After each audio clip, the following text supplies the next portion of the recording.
Okay. So, Shauna, I thought it was really interesting that you pointed out the SQS as it correlated with the North Carolina Mm-hmm. NWCS.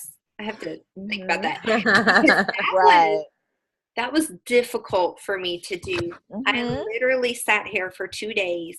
I had printed out both reports so that I could kind of see how they meshed together. I couldn't look at them on the computer. I had to have it printed in front of me so that I could write, you know, Mm-hmm. how it connected. So that was actually quite difficult, but once I saw it, it made total sense. Yeah. So even without me knowing how long it took you to do that, I could just imagine that it had to take some effort and some critical thinking and some problem solving and some creativity to be able to um, make the language of whatever your climate survey is match the language of the TWCS. So that's why I put that in that. I guess it's the quality Yes. category with the critical thinking, because I recognize that did take some critical thinking and some problem solving to do. This is how I think critically. I know. And I felt it was really relevant too, because of the fact that most of your readers and your evaluators are in North Carolina. And that So, was my yeah. thought process, because when I was reading that, I was like, oh man, but I'm not there. How am I going to do Yeah. this? And I said, well, Yeah. I could just relate it back, because there's always something like the NWCS in every state. Right. And I mean, if you were just publishing this, or, just publishing this in like a journal or something, you wouldn't necessarily have to make that leap. But because of the fact that, you're being evaluated by, by faculty that's here in North Carolina, I thought that was really critical and smart to try to make that parallel like that. So I thought that was a real strength of your paper. Thank you. Let's see. So the CAAP in particular, the only suggestion I had, and this was really reaching for suggestions because I thought both of your artifacts are really strong. I was wondering about where you positioned the school demographics. I think it was something like on page 13 of the CAAP, I think. And I'm sure you had a reason for that. But I was also wondering how it might make the paper flow differently if it was, yeah, right. So exactly. I took that suggestion, and actually, not that thought, I guess, because I didn't get your suggestion until recently, but same thought. And I think in the SIAP, I moved it up. Okay. I moved some of the demographics up because I was like, Right. that would make more sense up here. Mm-hmm. And it was just one of those things, I think, once I printed out the paper and started looking at how I wanted everything to fit together, and that's when I realized, oh, well, why is that right there? Okay. Right. Yep. No, absolutely. And, I always try to frame my feedback as options, because I don't ever really think that something is just totally off. It depends on what your motivation was for organizing it that way in the first place. It was just a wondering, like, I wonder how it would make the flow of the narrative different.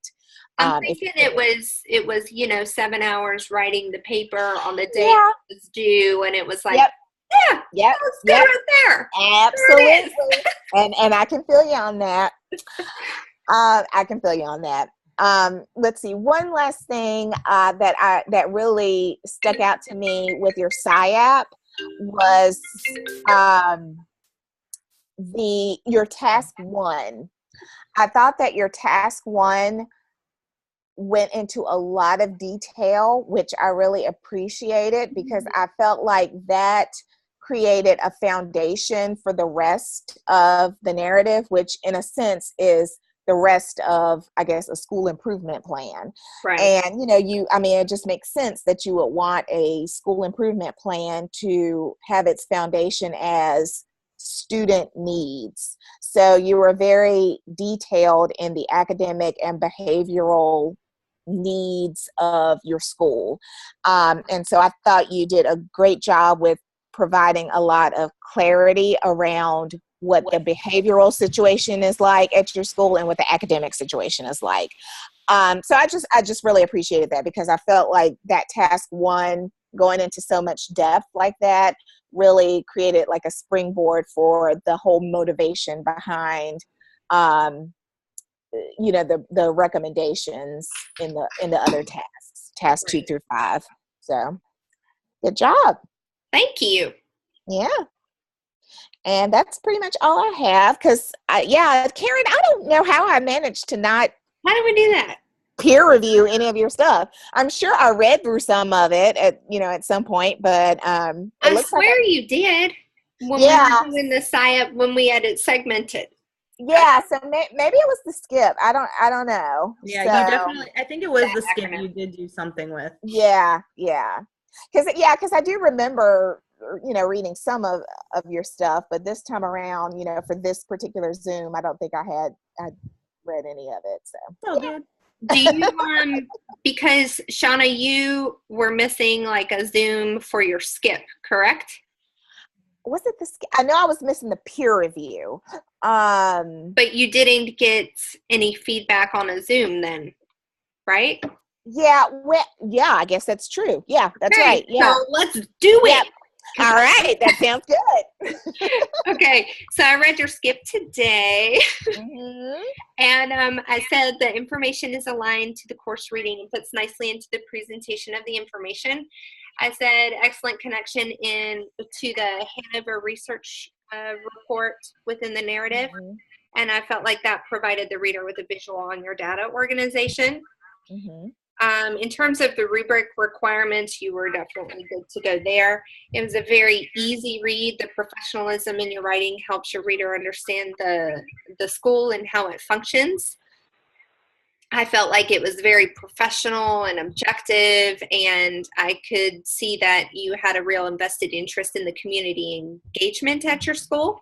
Mm-hmm. I had no problems with your APA. Same suggestion, I'm just always going to suggest that because I like the way it looks.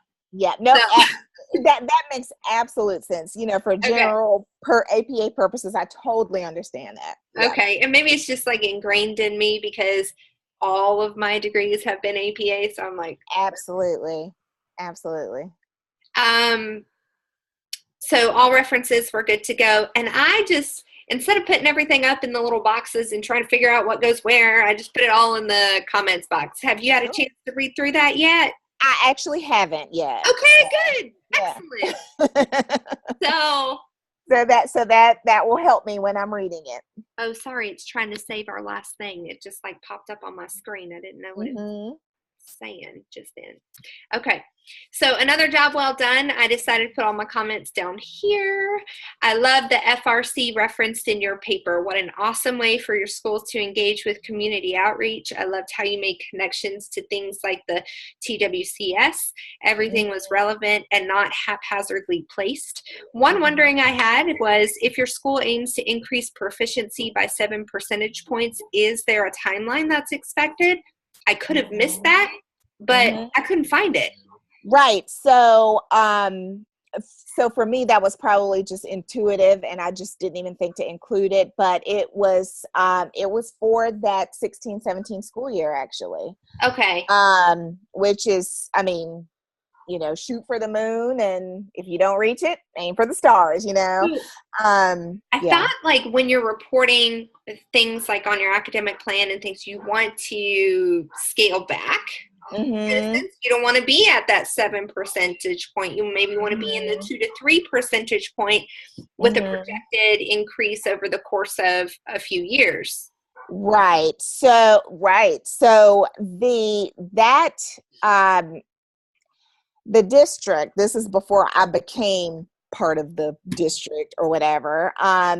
The district last school year created a formula that all principals were going to follow in order to set academic goals for whatever subgroups that were their lowest achieving subgroups.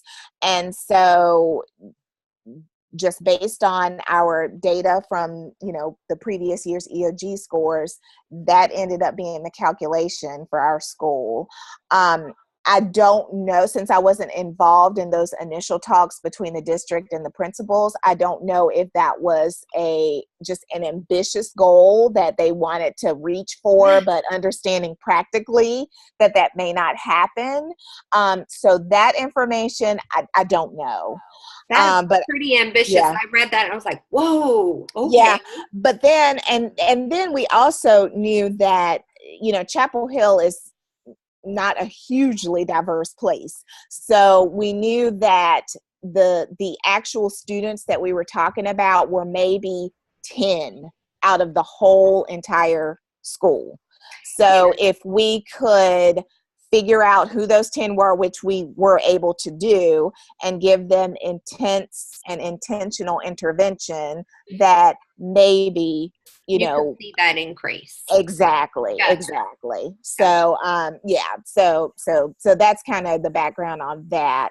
That makes sense. And then going back to the FRC, the Family Resource Center, I do wish I was still actually at Colbreth, because that has been a gem for our school district. It actually got recognized in a national publication because of the potential to, kind of bridge the school community gap. Yeah, I was reading absolutely. that and I was like, this is such a cool idea. Seamless.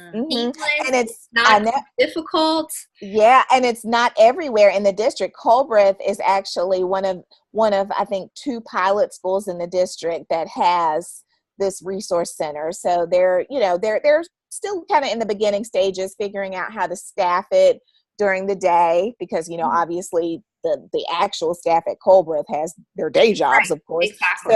So they're trying to figure out kind of a rotation schedule for volunteers and things like that. But yeah, it's a really good thing for the school, for the community. And I do like that. And I think I was already like so gung-ho with the program that when I got to the part where it was talking about being underutilized, I was like, no. I know.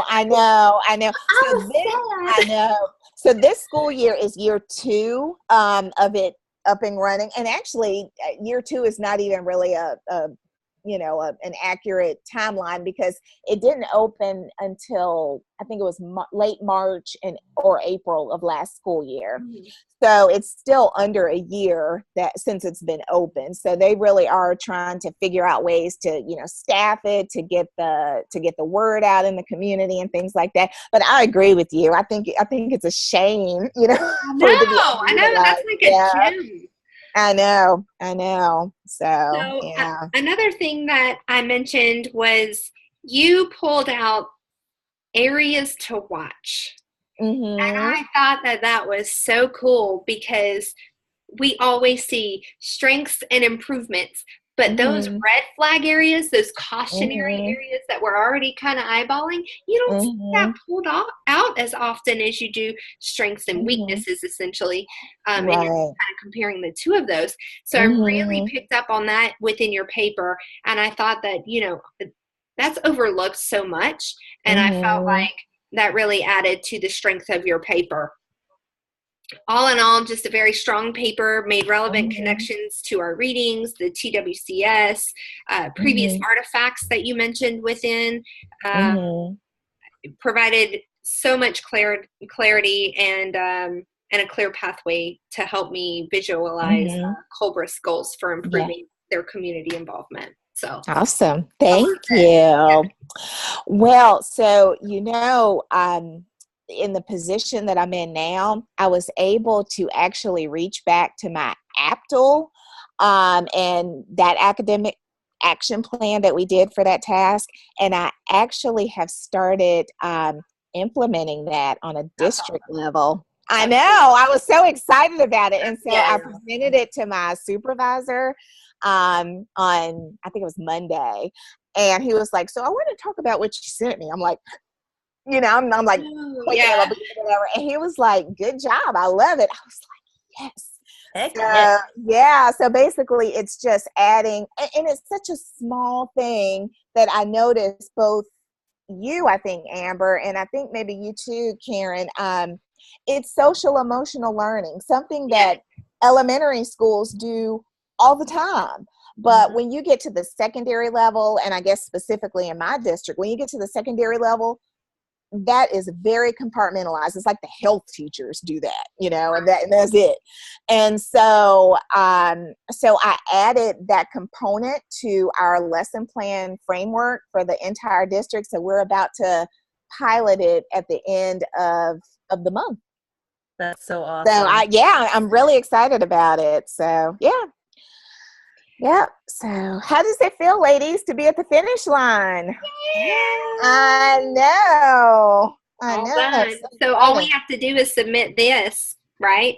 With the peer reviews, we'll just put it in there. Yep, absolutely. Yeah. Excellent. Sounds good. All right. I'm going to stop recording if you guys want to hang out for a sec. Sure. Okay.